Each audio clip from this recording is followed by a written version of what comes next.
Episode 123। मैं घर पहुंचा तो बाबा साईं मौजूद नहीं थे।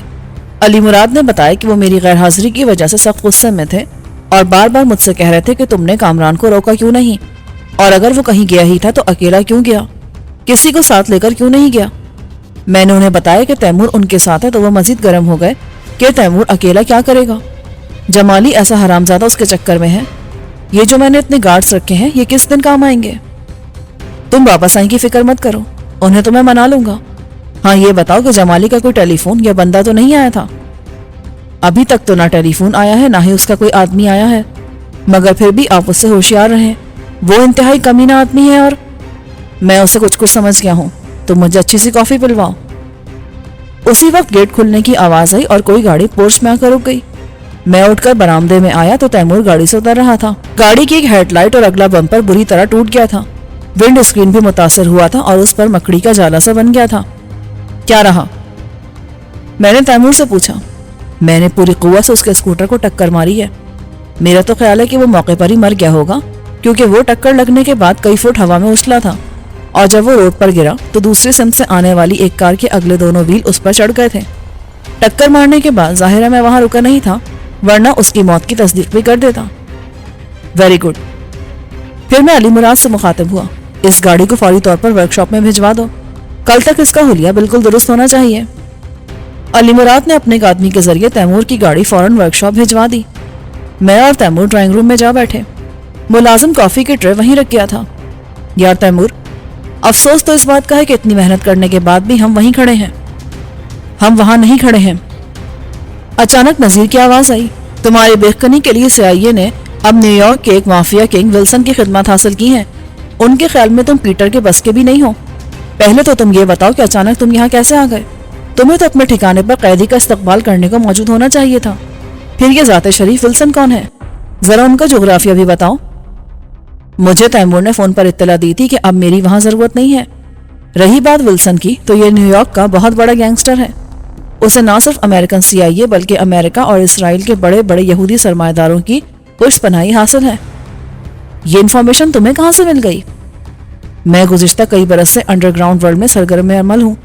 विल्सन और उसके साथ जेरी की आमद को बहुत खुफिया रखा गया है, मगर मेरे आदमी वहां भी मौजूद हैं। उन दोनों का एयरपोर्ट पर ही खात्मा ना कर दें। तुम आदमी तो काम के हो, मगर कभी कभी तुम्हारी अक्ल घास चढ़ने चली जाती है। वो लोग किसी गैंगस्टर या माफिया चीफ की हैसियत से पाकिस्तान में दाखिल नहीं होंगे, बल्कि अमरीकी हुकूमत के किसी बैनुल-अक़वामी इदारे की आड़ में यहाँ आएंगे। एयरपोर्ट पर उनका खात्मा करना इतना आसान नहीं होगा। हाँ, अगर तुम जिंदगी से बेजार हो गए हो तो जरूर ऐसा करो।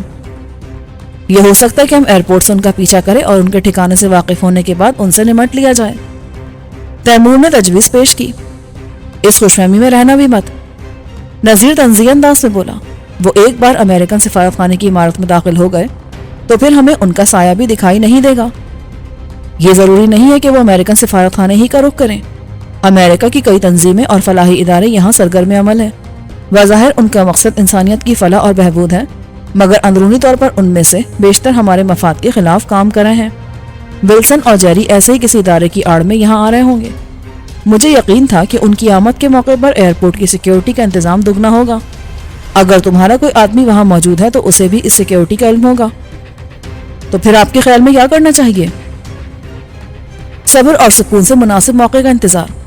पहले तो ये मालूम करो कि वो लोग वहां से जाते कहाँ हैं। उनका ताक़ुब बहुत एहतियात से करना होगा और इसके लिए सिर्फ एक ही आदमी काफी होगा। उसका भी इस फन में ताक़ होना जरूरी है। विल्सन और जेरी कोई मामूली लोग नहीं है। जरा सी बेहतियाती से उन्हें अपने ताक़ुब का इल्म हो जाएगा।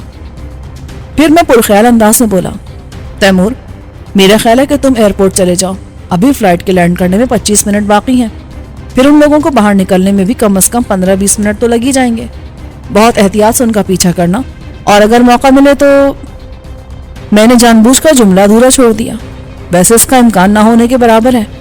उनके गार्ड्स भी आसपास मौजूद रहकर उनकी हिफाजत करेंगे। ओके, मुझे जेरी और विल्सन का हुदूद अरबा तो बताऊं, मैं उन्हें पहचानूंगा कैसे? मेरा आदमी उन्हें पहचानता है। वो है तो अमरीकी सफारत खाने का मुलाजिम, मगर मैंने एक तरह से उसे खरीद रखा है। वो तुम्हें पार्किंग लॉट में मिल जाएगा। अभी कुछ देर बाद उसका फोन फिर आएगा। मैं उसे तुम्हारी गाड़ी का नंबर, मेक और मॉडल बता दूंगा। वो खुद भी तुमसे मिल लेगा। नजीर ने कहा। تیمور نے بہت عجلت میں تیاری کی اور جانے کو کھڑا ہو گیا۔ ایک اہم بات تو میں بھول ہی گیا، نذیر نے کہا۔ ماشاءاللہ گورنمنٹ کے اہلکار بہت سختی سے ایئرپورٹ جانے والی گاڑیوں کی چیکنگ کرتے ہیں۔ میں اپنے ساتھ کوئی قابل اعتراض چیز لے کر نہیں جاؤں گا۔ اسلحہ نذیر کی گاڑی میں ہوگا اور یہ اسٹار گیٹ کے پاس ہمارا انتظار کرے گا، تیمور نے کہا اور پجیرو کی چابیاں لے کر باہر نکل گیا۔ ہاں علی مراد، بابا سائی کہاں گئے ہیں؟ مجھے اچانک خیال آیا، وہ سی ایم ہاؤس گئے تھے، اب آنے والے ہوں گے۔ آپ تو جانتے ہیں بڑے سائیں پارٹیوں میں کھانا وغیرہ نہیں کھاتے۔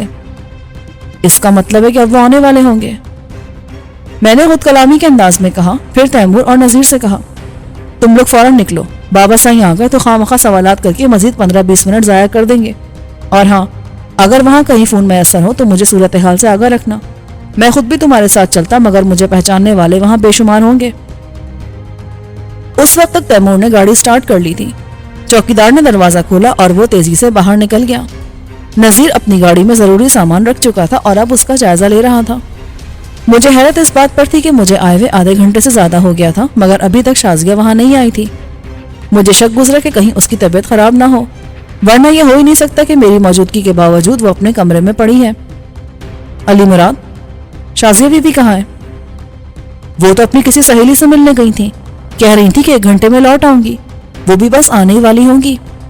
میں ذرا کچن کی خبر لے لوں، بڑے سائیں آتے ہی کھانا کھائیں گے۔ یہ کہہ کر وہ بھی رخصت ہو گیا اور میں ڈرائنگ روم سے اٹھ کر اپنے کمرے میں آ گیا۔ میں بستر پر آ کر لیٹ گیا۔ مجھے لیٹے ہوئے آدھا پون گھنٹہ ہی ہوا تھا کہ ٹیلی فون کی گنگناتی ہوئی الیکٹرک بیل کی آواز سے میں بری طرح اچھل پڑا۔ دوسری گھنٹی پر میں نے ریسیور اٹھا لیا۔ ہیلو، وہ لوگ ڈیفنس کی طرف جا رہے ہیں، تیمور کی آواز سنائی دی۔ تمہارا اندازہ درست ہے، ان کے آگے پیچھے کم از کم 3 گاڑیاں ہیں جن میں ان کے گارڈز موجود ہیں۔ پولیس کی ایک موبائل وین بھی ان گاڑیوں کے پیچھے چل رہی ہے۔ نذیر کا آدمی بتا رہا تھا کہ ان دونوں کے استقبال کے لیے حکومت کا ایک بہت بڑا سرکاری افسر بھی ایئرپورٹ پر موجود تھا۔ ٹھیک ہے، ابھی ان سے چھیڑ چھاڑ کرنے کی ضرورت نہیں ہے، بس یہ معلوم کرو کہ وہ لوگ قیام کہاں کرتے ہیں۔ یہ کہہ کر میں نے فون بند کر دیا۔ جیری اور ولسن کی آمد سے میرے لیے خطرات پہلے سے کئی گنا زیادہ ہو گئے تھے۔ وہ دونوں یقیناً کسی ایسے مشن کی آڑ میں پاکستان آئے تھے جو بظاہر ہماری فلاح و بہبود کے لیے کام کر رہا ہوگا، مگر ان کا اصل مقصد تو یقینی طور پر کچھ اور ہی تھا۔ اس میں سر فہرست میری اور گلوریا کی بے کنی تھی۔ مجھے گلوریا کی طرف سے مزید فکر لاحق ہو گئی تھی۔ وہ تو ان کے قبضے میں تھی، ابھی تک شاید وہ اسی لیے زندہ تھی کہ ہائی کمانڈ سے اس کے بارے میں حتمی فیصلہ نہیں کیا گیا ہوگا، ورنہ اب تک تو اس کی لاش کا سراغ بھی نہ ملتا۔ اب تو ہائی کمانڈ خود یہاں موجود تھی۔ جیری کسی بھی وقت گلوریا کی موت کے پروانے پر دستخط کر سکتا تھا۔ اب مجھے پہلی فرصت میں جیری کا خاتمہ کرنا تھا۔ کال بیل کی آواز نے ایک مرتبہ پھر میرے خیالات کا سلسلہ منقطع کر دیا۔ آنے والے بابا سائی نہیں تھے، ورنہ کال بیل کے بجائے مجھے ان کی گاڑی کے انجن کی آواز سنائی دیتی۔ تھوڑی دیر بعد برآمدے میں پینسل ہل شوز کی مخصوص ٹھک ٹھک سنائی دی۔ مجھے فوراً معلوم ہو گیا کہ آنے والی شازیہ ہے۔ وہ سیدھی میرے کمرے کی طرف آئی اور دروازے پر ہلکی سی دستک دے کر جواب کا انتظار کیے بغیر اندر آ گئی۔ تم کب آئے؟ تمہارے کام کا کیا رہا؟ میرا کام نہیں بن سکا، مگر تم اتنی دیر سے کہاں غائب تھی؟ میں گھر میں اکیلی بور ہو رہی تھی، اسی لیے اپنی دوست کی طرف نکل گئی تھی۔ تم جانتی ہو ہم کن حالات میں زندگی گزار رہے ہیں، میں نے سخت لہجے میں کہا۔ دشمن ہر طرف گھات لگائے بیٹھے ہیں۔ میں پہلے ہی گلوریا کی طرف سے پریشان ہوں، میرے لیے مزید پریشانیاں کیوں پیدا کر رہی ہو؟ آئندہ مجھ سے پوچھے بغیر گھر سے قدم باہر مت رکھنا۔ سوری کامران، مگر تم نے مجھے واضح طور پر ایسی کوئی ہدایت تو نہیں دی تھی۔ بہرحال آئندہ تمہیں شکایت کا موقع نہیں ملے گا۔ ایک بات اور، بابا سائیں لاکھ تعلیم یافتہ صحیح مگر پرانے خیالات کے مالک ہیں۔ ان کی موجودگی میں یوں منہ اٹھا کر میرے کمرے میں مت آنا۔ ہاں، ڈائننگ روم یا ڈرائنگ روم میں کھل کر بات کر سکتی ہو۔ صاف صاف کیوں نہیں کہتے کہ مجھ سے پیچھے چھڑانا چاہتے ہو؟ چوکیدار سے معلوم کر لیا تھا گھر میں اس وقت بابا سائیں موجود نہیں ہیں، میں تو خود ان کی موجودگی میں احتیاط کرتی ہوں۔ اس کی آنکھوں میں آنسو آ گئے۔ اور بابا سائیں مجھے بیٹیوں کی طرح چاہتے ہیں، بالکل ان کی سوچ میرے بارے میں اتنی گھٹیا ہو ہی نہیں سکتی۔ اچانک بابا سائیں کی گاڑی کا مخصوص ہارن سنائی دیا۔ فوراً ہی آہنی گیٹ کھلنے کی آواز آئی تو شازیہ پرس اٹھا کر کھڑی ہو گئی۔ شاید بابا سائیں آ گئے، یہ کہتی ہوئی وہ کمرے سے باہر نکل گئی۔ میں بھی باہر آ گیا۔ بابا سائیں نے میرے سلام کا جواب دیتے ہوئے پوچھا، تم ابھی تک جاگ رہے ہو؟ میں تو آپ کے انتظار میں تھا، آپ کسی بھی پارٹی میں اتنی دیر نہیں لگاتے۔ آج تو بھوک کے مارے میرا حشر ہو گیا، میں نے سوچا تھا کہ کھانا آپ کے ساتھ ہی کھاؤں گا۔ ارے تم نے ابھی تک کھانا نہیں کھایا؟ علی مراد، बाबा जल्दी खाना लगवाओ, आज तो मुझे भी बहुत भूख लग रही है। हाजिर साईं, अली मुराद ने जवाब दिया। खाने की मेज पर सिर्फ मुझे देखकर बाबा साईं चौंके। कामरान, वो तुम्हारा दोस्त कहाँ है? क्या नाम है उसका? हाँ, वो तैमूर। और वो लड़की भी नजर नहीं आ रही। तैमूर अपने किसी दोस्त से मिलने गया है और शाजिया अपने कमरे में है। वो भी कुछ देर पहले अपनी किसी सहेली से मिलकर आई है। मेरा ख्याल है कि उसने खाना खा लिया है। अपना ख्याल अपने पास ही रखो। अरे छोरा, शाजिया को बुला कर ला, उन्होंने एक मुलाजिम से कहा। मुलाजिम फौरन ही चला गया और शाजिया को लेकर लौटा। बाबा साईं के पूछने पर शाजिया ने बताया कि मैंने खाना खा लिया है। ठीक है बेटा, फिर तू आराम कर, बाबा साईं ने शफकत भरे अंदाज में कहा। मैं खानों से फारिग होकर उठने लगा तो बाबा साईं ने मुझे रोक लिया। अभी रुको, मुझे तुमसे कुछ बात करना है। मेरा ख्याल है तुम मेरे कमरे में ही चलो, वहीं कॉफी पी लेना। मैं अनजाने वसवसों में गिरफ्तार हो गया।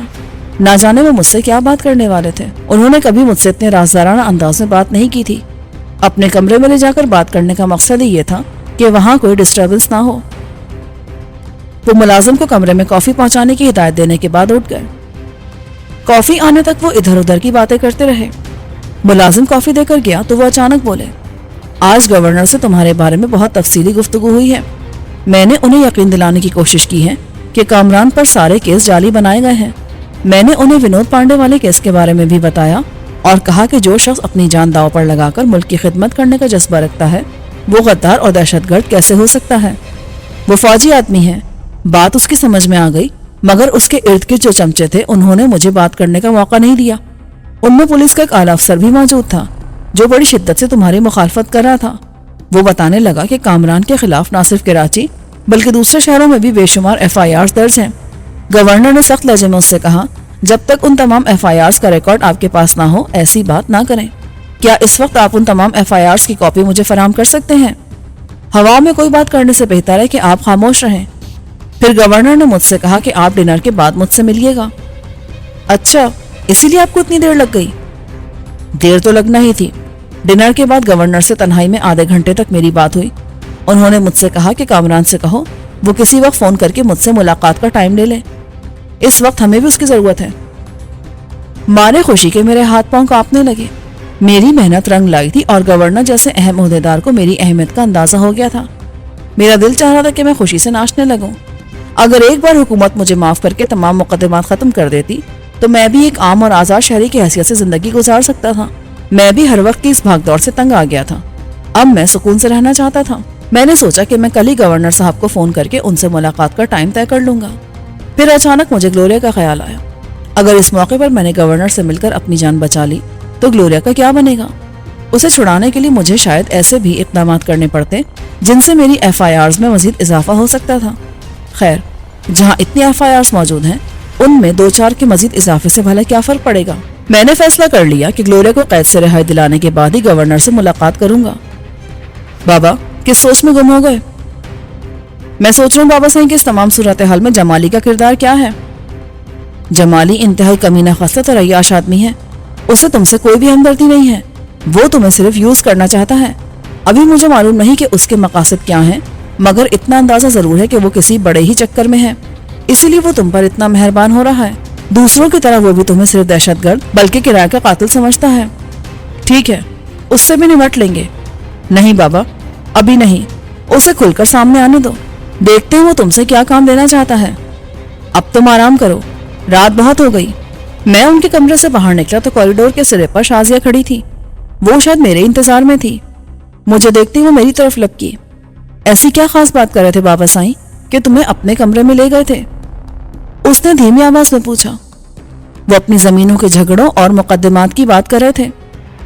मैंने उसे टालना चाहा। बताना नहीं चाहते तो और बात है।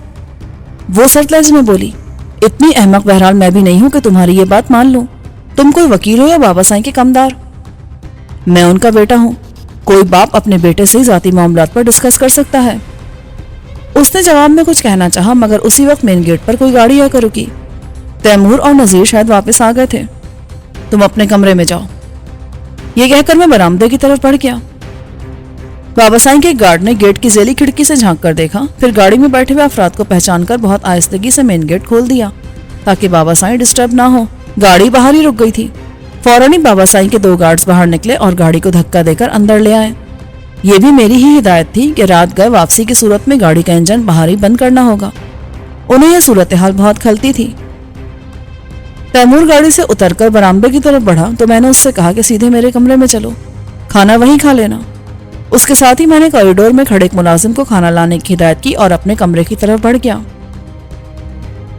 میں ڈیفینس میں ان دونوں کا ٹھکانہ دیکھ کر آیا ہوں، مگر میری سمجھ میں نہیں آتا کہ وہ دونوں امریکن جو چہروں سے کسی یونیورسٹی کے پروفیسر نظر آتے ہیں، مقامی علاقوں سے ناواقف اور اردو سے نابلد ہیں، وہ کون سا تیر مار لیں گے؟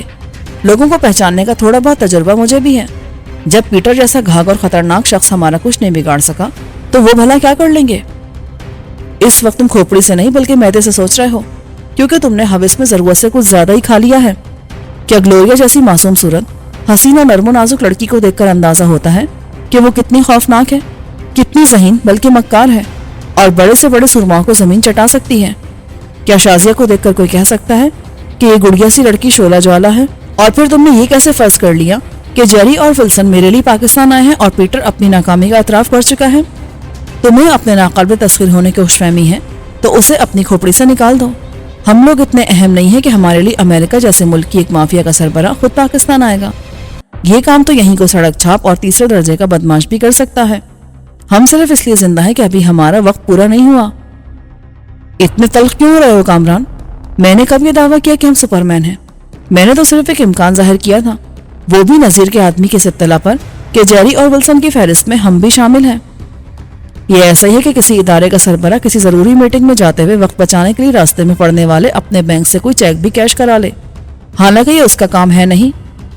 میں نے طنزیہ لہجے میں کہا، امریکہ سپر پاور ہے تیمور، تیسری دنیا کی حکومتوں کے سربراہ ان کے نزدیک کیڑے مکوڑوں سے زیادہ حیثیت نہیں رکھتے، پھر ہم جیسے بے وسیلہ اور حقیر لوگوں کی کیا حیثیت ہے؟ تیمور نے چونک کر مجھے دیکھا۔ کیا بات ہے کامران، اتنے ڈپریس کیوں ہو؟ انسان کو حقیقت پسند ہونا چاہیے۔ مجھے غصہ تو تمہاری اس خوش فہمی پر آ رہا تھا کہ جیری اور ولسن ہمارے لیے پاکستان آئے ہیں۔ اچھا چلو چھوڑو اس بات کو، اب یہ بتاؤ کہ پروگرام کیا ہے؟ ویسے یار کامران، یہاں سے کہیں اور منتقل نہیں ہو سکتے ہم لوگ؟ یہاں رہ کر تو ہم آزادی سے کچھ بھی نہیں کر پائیں گے۔ میں خود بھی یہی سوچ رہا ہوں کہ کل بابا سائیں کو کسی طرح راضی کروں گا کہ ہمیں یہاں سے جانے دیں۔ ان کا پولٹری فارم اس وقت ہمارے لیے آئیڈیل جگہ ہے۔ وہی پولٹری فارم جہاں؟ ہاں، میں نے اس کی بات کاٹی۔ ناصر وہیں قتل ہوا تھا، ممکن ہے اب بھی وہاں پولٹری فارمنگ ہو رہی ہو، مگر میرا اندازہ کہ ناصر کی موت کے بعد بابا سائیں نے ادھر کا رخ بھی نہیں کیا ہوگا۔ اگر وہ ویران بھی ہوا تو میں بابا سائیں سے کہہ کر وہاں دوبارہ پولٹری فارمنگ شروع کر دوں گا تاکہ کسی کو شبہ نہ ہو۔ وہاں رہ کر ہم اپنا کام آزادی سے کر سکیں گے، اور میں نے فیصلہ کر لیا ہے کہ اب میں صحیح معنوں میں دہشت گرد بن کر دکھاؤں گا۔ دہشت گردی کا الزام ہے تو پھر دہشت گردی کیوں نہ بنا جائے؟ ملک کے تحفظ کی خاطر کبھی کبھی قانون کو ہاتھ میں لینا بھی ضروری ہوتا ہے۔ ملک دشمنوں کو اب میں بھی اینٹ کا جواب پتھر سے نہیں بلکہ انہی کی بنائی ہوئی رائفل یوزی سے دوں گا۔ تم نے بہت دن بعد ایک اچھا فیصلہ کیا ہے۔ ابھی تک تمہاری وجہ سے میں بھی ان لوگوں کو ڈھیل دیتا رہا، اب دشمن کا جو آدمی بھی ہاتھ لگا وہ زندہ نہیں رہے گا۔ تیمور نے پرجوش لہجے میں کہا، آج مجھے نیند بھی پرسکون آئے گی۔ یہ کہہ کر وہ اٹھ کھڑا ہوا۔ ارے وہ نذیر کہاں ہے؟ نذیر اپنے ٹھکانے کی طرف چلا گیا تھا، مگر ہمارے آدمی ڈیفینس کو اس بنگلے کی نگرانی کر رہے ہیں جہاں جیری اور ولسن مقیم ہے۔ وہ دروازے کی طرف بڑھتے ہوئے بولا، ٹھیک ہے تم آرام کرو، اب تم بھی سو جاؤ ورنہ خواہ مخواہ ڈپریس ہوتے رہو گے۔ یہ کہہ کر تیمور چلا گیا۔